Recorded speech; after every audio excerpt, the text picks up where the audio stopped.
Hello, puzzlers! I thought today we could start with a quick puzzle. This introductory puzzle is about the mysterious disappearance of the letters L-Y at the end of some words, the vanishing L-Y. For instance, in Dylan Thomas's great poem, he writes, "Do not go gentle into that good night." Now, your average fifth grade English teacher would inform Mr. Thomas, this is grammatically incorrect. The poem should say, "Do not go gently into the good night," because it's an adverb, not an adjective. You modifies go. You go gently. You don't go gentle. But Dylan Thomas is a brilliant poet, so he can do whatever he wants. Now, Thomas is not the only one who sometimes eliminates the ly at the end of adverbs. I found several other common phrases that use the same format. Your challenge over the break. Can you think of any of these phrases with the missing ly at the end of their adverbs, the vanished ly? I'll give you a couple of hints. There's a two-word phrase that parents tell their kids at bedtime, right before they warn them about bedbugs, which is disturbing. Number two, there's another two-word phrase that you say to someone who is about to leave and get behind the wheel of their car, urging them to be careful. And finally, there is a two-word phrase that Apple computers used in a famous ad campaign where Gandhi and Einstein both endorsed Apple products, which was nice of them, retroactively. So think about those lengthily and hardly, and we will be back to discuss and do more puzzles in a moment.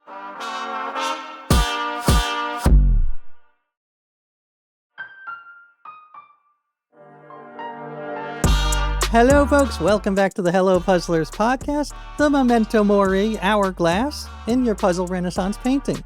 I'm your host, AJ Jacobs. I'm here, of course, with Chief Puzzle Officer Greg Pliska. Greg, before the break, we talked about phrases where the adverb has mysteriously lost the letters ly at the end, like "do not go gentle into the good night," great Dylan Thomas poem.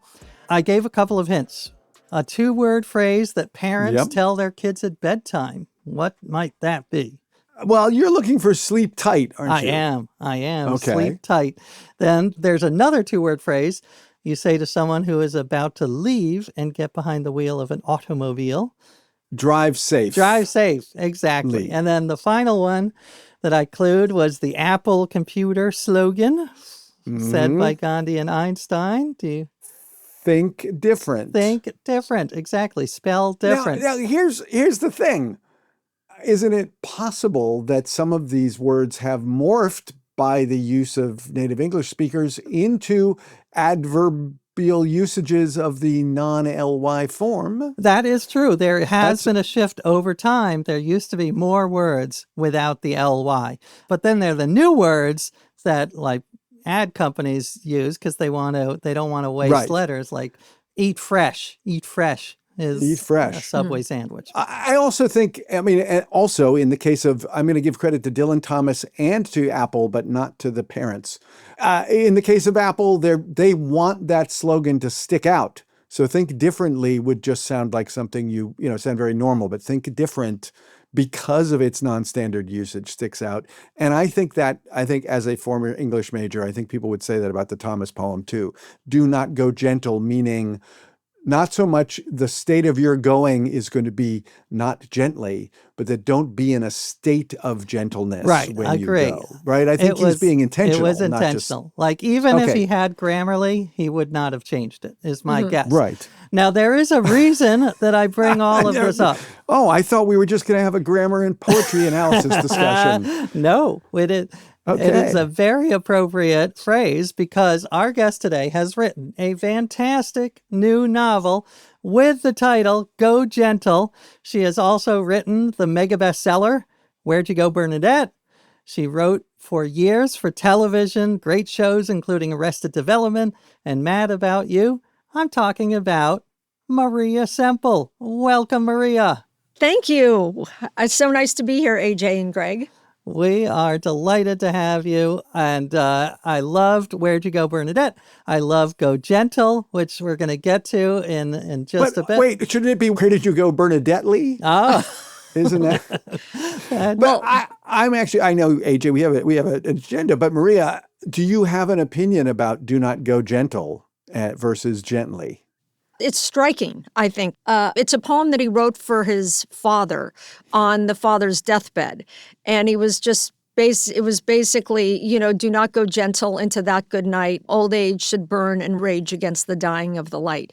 And it's just kind of brings up a question of do you go out with dignity quietly because that's everybody's fate, or do you just fight bitterly till the end and refuse death? And so it's kind of good. But what I will say is I've got to know the poem quite well because I used to memorize poems, and I memorized this one. And one of the things that I loved about memorization is that your brain does want to say, go gently, and I think so I always love to memorize poems because 95% of it is pretty easy, but it's the last 5% that goes against your brain wiring. And I came up with some formulation that I think it's good for me as a writer to have pathways, not just always default into, what everyone else says. Yeah. Well, I am a little concerned on your book tour that you're going to spend a good 10% of your time saying, no, it's gentle. It's gentle. Yeah, there's a lot of subject lines I'm getting about the book, which is go gently, and I just don't correct it. I'm just like, whatever, I'm going to have to let it go. And Where You Go, Bernadette didn't have a question mark. Oh, interesting. And for whatever, I just made that decision that it felt cutesy. A question mark did. It felt like trying too hard, like putting an exclamation point at the end of it. And so it really makes no sense and it's indefensible, but it's just the way that I did it, just hard stop. And so there's a lot of times that gets a question mark put after it. I love it. So there's a theme. You're going against Grammarly on both of your That's titles. Right. That's right. Well, I want to talk about Go Gentle and Bernadette. But before we do that, since this is the Puzzler Podcast, I have a puzzle for you. Okay. It is about great novelists through history, all of whom happen to be women. Each answer will be the last name of a novelist and a word that rhymes with that last name. So if I were to give a clue, this is the author of Where'd You Go, Bernadette's Houses of Worship. So the houses of worship that Where'd You Go author Bernadette might frequent, the answer would be, Semple's Temple. Exactly. Okay, can we be done? Can we just walk away right now? Because I'm feeling really good with my score. I am. Yeah, it's just going to go downhill from here. I promise you. I'm so scared. I'm so scared right now. You should not be scared. You should not be scared. You do get a lifeline, Maria. I don't know. I haven't seen these puzzles. So if you need a lifeline, I'm here. Okay, thank you. How about Joyce Carol's Dinghies and Canoes? Joyce Carol's Dinghies and Canoes. Okay, Joyce Carol's Dinghies and Canoes. That would be oats. Yes. Boats. Look at that. There we go. You have nothing to be concerned about. Are they getting harder as they go? They're not a little harder, but not significantly. I'm a wuss. Can you tell? I'm not like going to go straight to. I'm like, don't hand me the ball. I'm really one of those people of just like the thought of being on a sports team and the ball coming to me, I just freeze. This is okay. All right. Well, I have faith in you, even if you don't have faith in you. Thank you. Vampire Chronicles author Anne's Bad Habits. Okay, I know this. Greg, I'm just wondering, do you know this? I do know who this is. Okay. I remember seeing her house in New Orleans. That's right. That's right. Yeah. Yes. I don't know if she had bad habits. This is not editorializing. These would be Rice's Vices. That's correct. Rice's Vices. By the way, unrelated, both grains. Oats and rice. Okay. I was thinking of doing Phyllis Wheatley, the 18th century writer. Oh, yes. But that's a whole other puzzle. We're off the grains. All right, Frankenstein author Mary's Tummy. Oh, that's sweet. I like that you think it's sweet. Yeah. Shelley's Belly. Shelley's Belly. Yeah. Exactly. Okay. AJ, these are so easy. Come on, man. What are you doing? Taking me for someone who doesn't like puzzles? You're acting like I'm afraid of puzzles or something. I'm getting some very mixed messages, Maria. First of all, you tell me not to get harder. Now you're telling me to get harder. I don't know what to do here. Okay. All right, So- how about this? Are you there, God? It's me, Margaret, authors, psilocybin. Okay, good. Is that giving you pause? Oh, no. Oh, okay. No, I got it. Okay, Bloom's Shrooms. Bloom Shrooms. Yeah. Yes. All right. Well, this one I would give the first name, but you seem to want you're challenging me, so I'm gonna do it without the first name. Okay, yes, without the first name. All right. When this author says her rosé is rosé, she is talking about this. For some reason, I'm going to Dorothy Parker, but I don't think that's okay. It's not rosé in the original quote. It's Without okay. So, Rose. Rose is a rose is a rose. oh. and But the he's being clever. the author. See, the Oh, original clue was when author Gertrude Oh. that her rosé is rosé. She's talking about Okay, these. okay. And you know what? This is one of my even though I've read them both recently, I do confuse Gertrude Stein and Dorothy Parker. Both very funny women. Yeah. Yeah, funny women. So it's not like the worst thing to confuse, but that's true. Okay, so it's not. It's Gertrude Stein. Okay, Stein's Wines. Stein's Wines. Yes. She got There it. you go. Okay. All right. You're almost With a done. clue. You're almost done. Okay. How about Joy Luck Club author Amy's MRI results? Okay. Again, I don't want This is a HIPAA violation. You've been talking A about little this. You bit. can't- Okay. No, can't maybe bring this she's up. never had an MRI. I hope she hasn't. I hope she hasn't. TANS scans. Exactly. Tan scans. How about we'll stick with a little modern. These are the axes, like AXES, not like geometry. The axes owned by the author of Dutch House. I think it's Dutch House, not the Dutch House. Dutch House. Oh, I know. Okay. Patchets Hatchets. There it is. Okay. All right, and I'm going to end on a high note, by which Okay. mean a low note. Okay. So I apologize to you. I apologize to the author in question and to our listeners. Apologize to the Okay. listeners. The Secret History Author's Flatulence. Oh, that's okay. Am I really have to say this? You can bleep take it. this Why one if don't you want. bleep it Okay, we'll yourself? bleep it. Tarts farts. There it is. There we go. Okay, there we go. Really? We have to bleep that? We have to do Okay. tarts farts. Very good. She No, we will- don't have to. Thank you. All right. Well, you did it. You passed. I don't know whether I was too easy or too hard, but you got them all. So Phew. congratulations. We'll be back with more puzzling and more of the great Maria Semple in just a moment.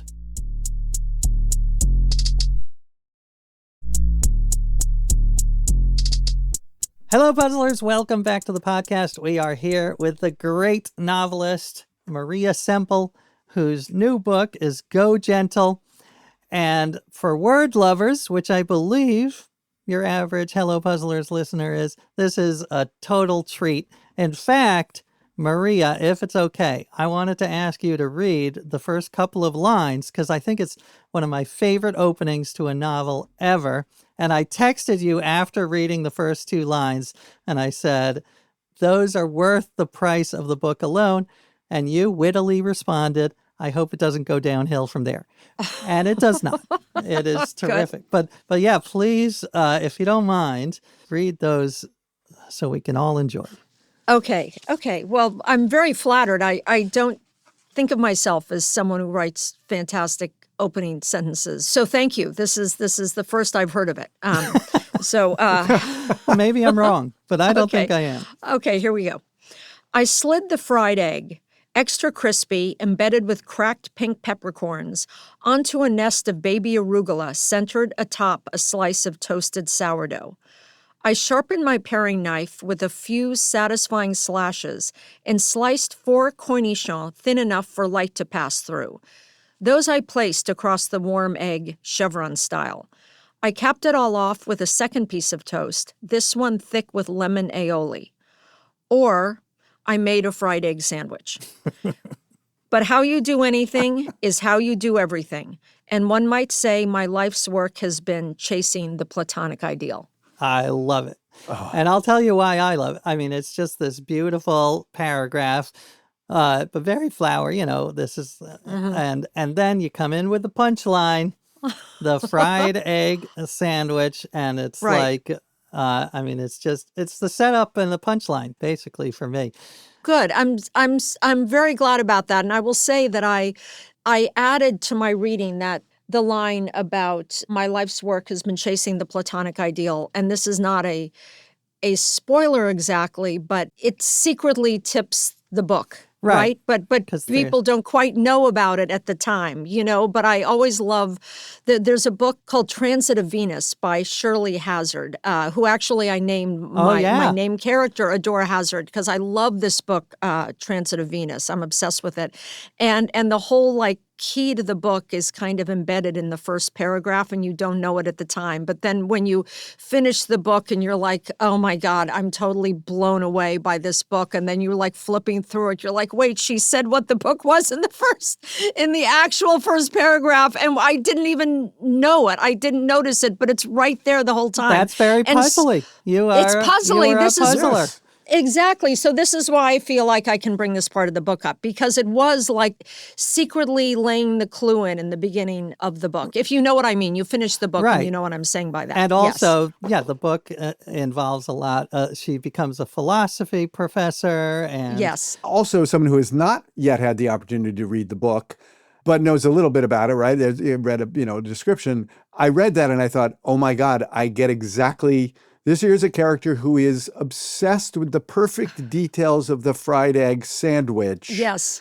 And that's all going to get turned upside down. Right. That's what I took away from that. It's all good. right there. I'm like, oh, you're setting her up right here. So right. I love it. Good. Okay. No, that's great. Well, I'm very happy. What's funny is that for the audiobook, we had all these auditions. And what was hilarious was that when they read that, they read it as food porn. It was and it was I place the fried egg, on top of the bread with aioli. It was yuck. No, that's not my character. Right. No, it's that would appeal to some people, though. No, it would, and I think that it was funny. That's how they thought that it should be read. And then when I was talking to the director, and I was saying, no, this is how it should be read, which is the way I read it to you.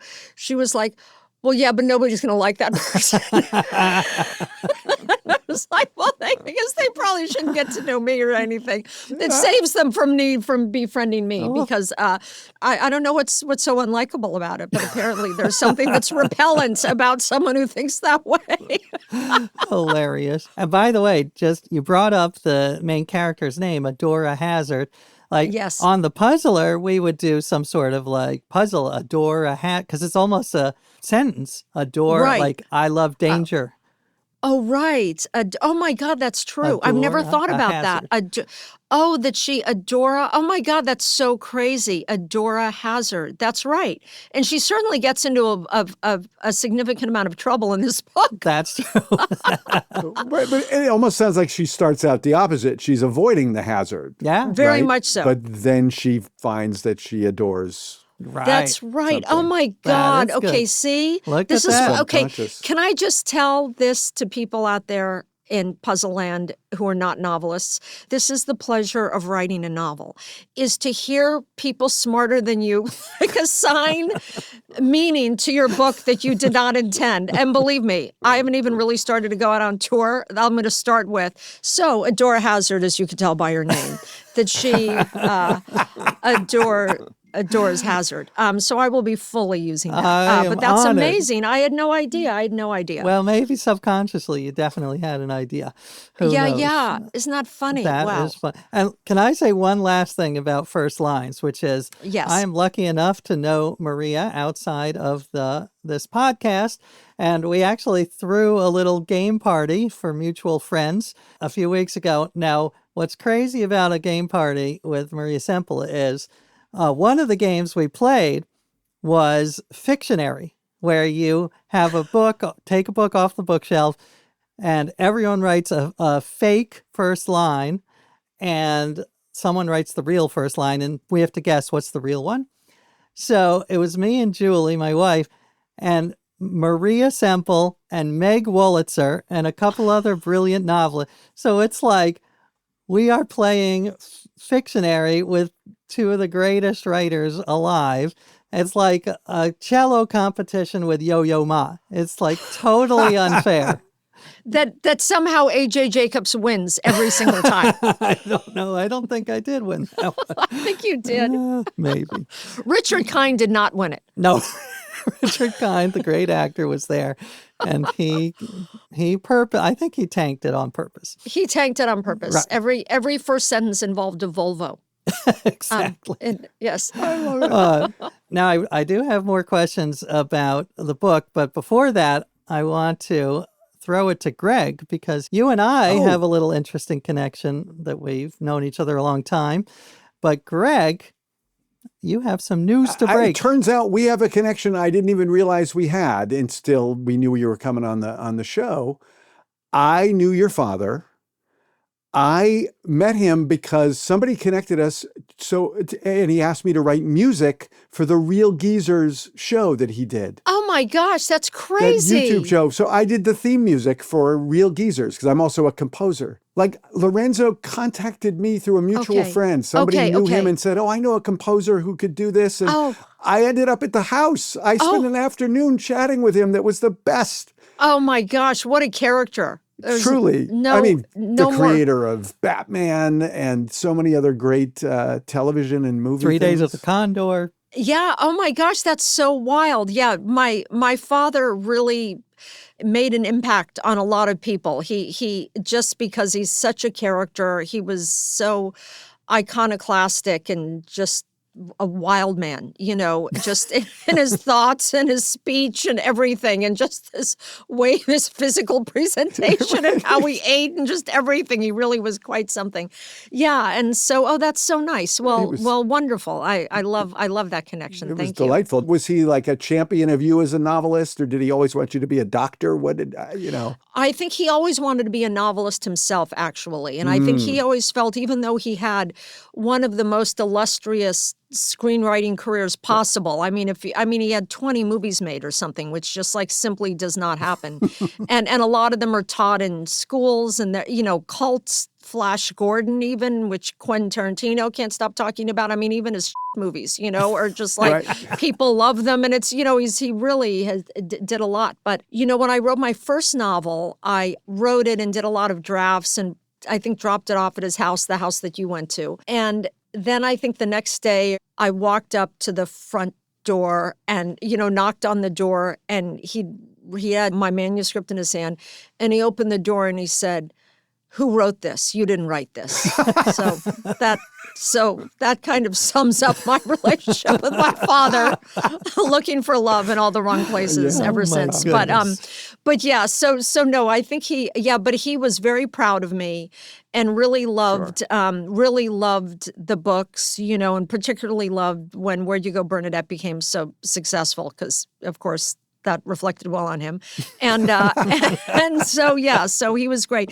But he was a reader, and my mother was a reader. And I think that of people our age, I mean, you picture your parents reading, Leon Uris or Philip Roth or, whatever it is, like they were reading all the time. And so I feel like I grew up with the value, that reading was the most important thing, being able to talk about books was the most important thing, and then writing books was kind of the highest thing to aspire to. So I feel good about that. I love it. I love that. Back to the book for 1 minute, and then we got to go to the next puzzle. People should definitely buy the book because it is hilarious and smart, and you get a crash course in Stoicism, one of my favorite schools of thought. And one of the plot points is that Adora was a writer on a late night comedy show, sort of a Saturday Night Live comedy show. I believe you also did a little of that. So what are the pros and cons of writing for television versus writing a novel?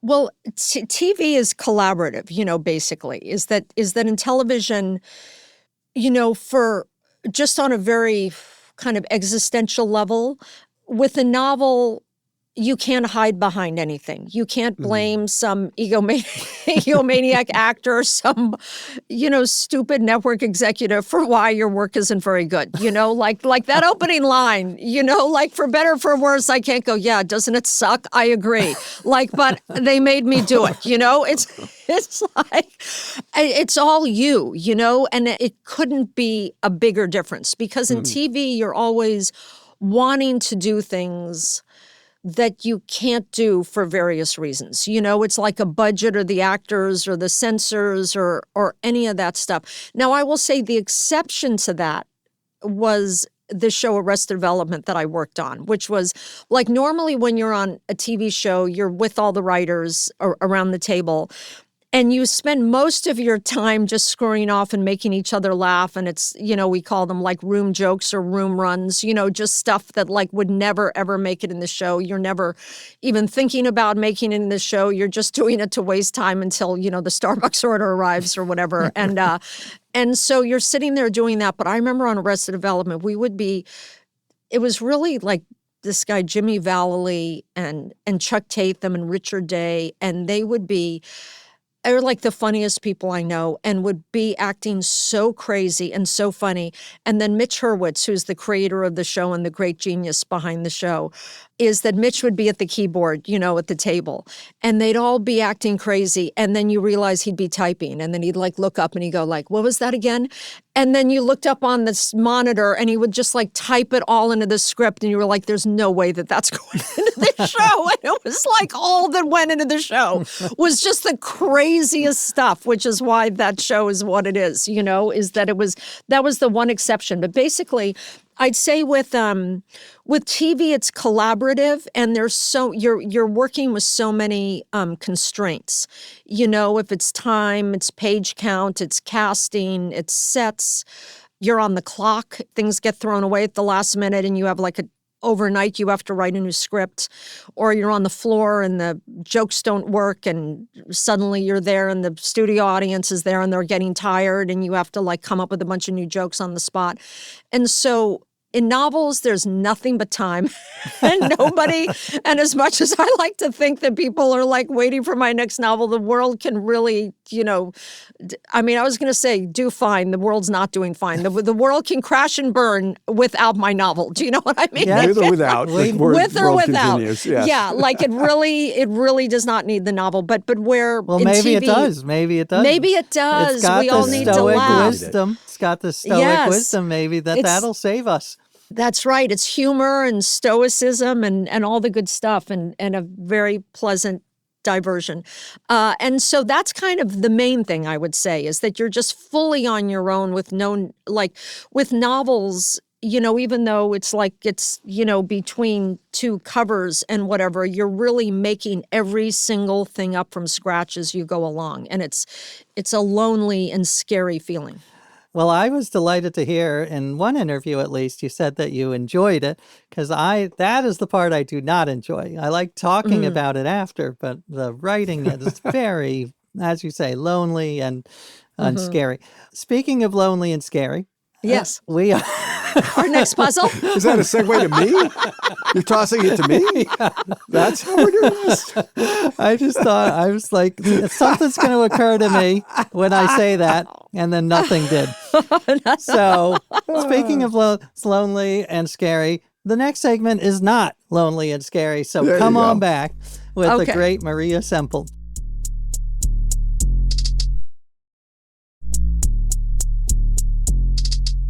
Hello, puzzlers. Welcome back to the podcast. We are with the awesome Maria Semple, author of the hilarious new book, Go Gentle.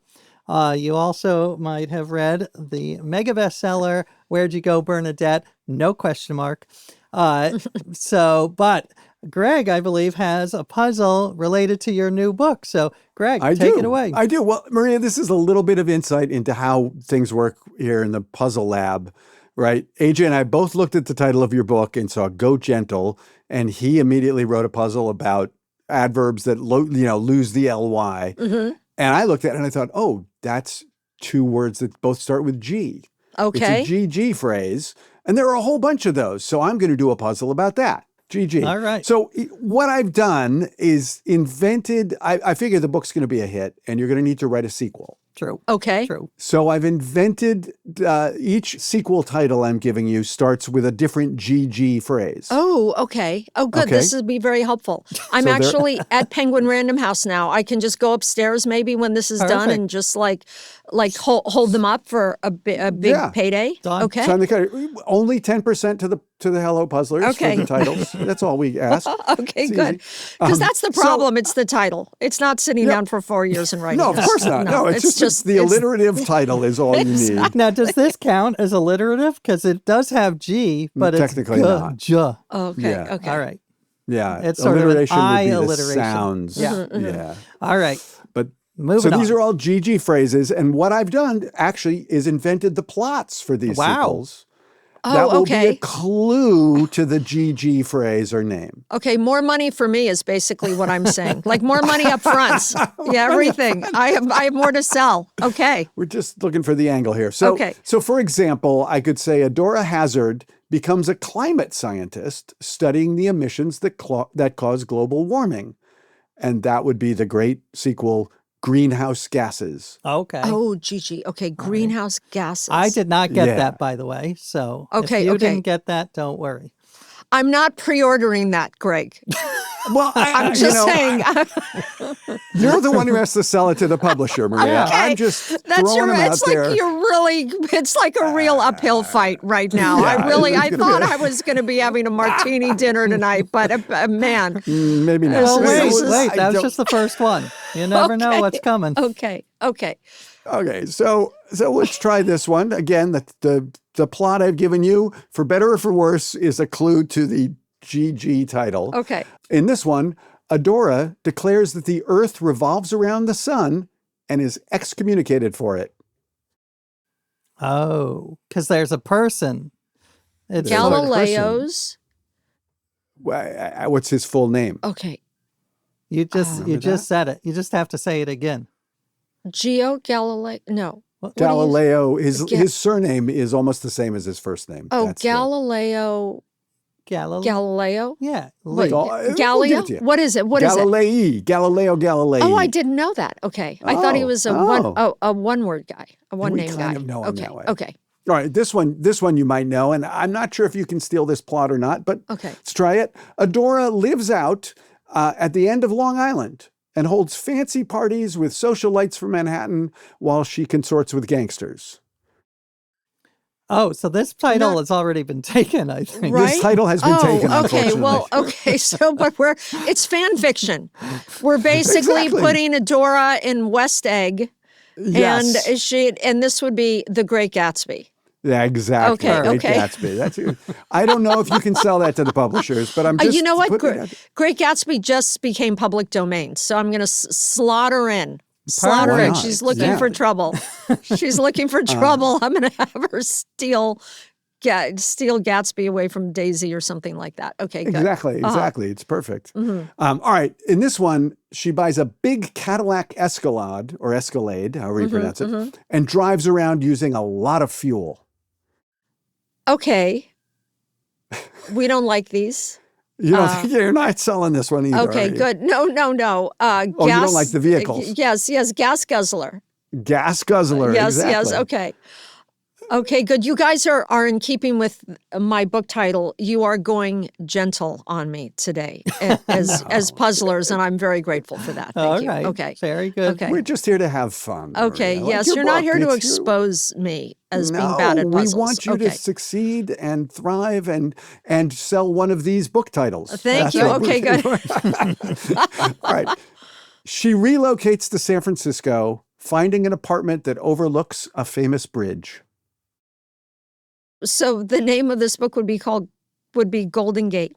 Golden Gate. Okay. Exactly. I think it'd be great. I would. Okay. That's a legit title. People. That's a legit title. Yeah. All right. How about this? Okay. A woman's group, a whirlwind romance. All of it was great. But in the end, Adora just says, I want to be alone. Oh. Oh. Greta Garbo? Greta Garbo. Oh, yes. okay. Very good. Okay. All right, I've got two more pitches for you. Okay. In this sequel, Adora opens a salad dressing business, specializing in a concoction of mayonnaise, sour cream, chervil, chives, anchovy, tarragon, lemon juice, and pepper. Sounds like the opening paragraph of Go Gentle. Yes, it does. I'm just saying. I thought avocado was a ingredient avocado of this. Could be. Green goddess dressing. Green goddess. Oh, Exactly. I did not get that. Very 1970s. Yes, exactly. You don't. It's like very Moosewood cookbook. If people know the reference, yeah. You don't see it goddess. on the shelves at the supermarket today. It's very big, sir. Yeah. When we were kids. All right, your last one, which I think would be fun. Adora spends her afternoons playing 20 questions, charades, and hangman. And amusements like that. I don't know. I think I know one of the two words. Yeah, because I said amusements instead of a more common word. Oh, games. Yeah. But what's the other one? What kind of games are those? 20 questions. Gentle games? No. Gently games, actually, we would say. Good one. What are you trying to do in 20 questions?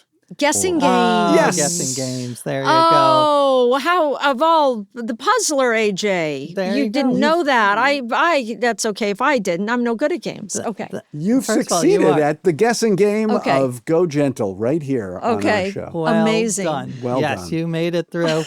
I mean, there were so many others. There was, I love your name, Semple, because I was thinking, could we do a simple Semple? But you're not that Right. simple. You're complex and layered.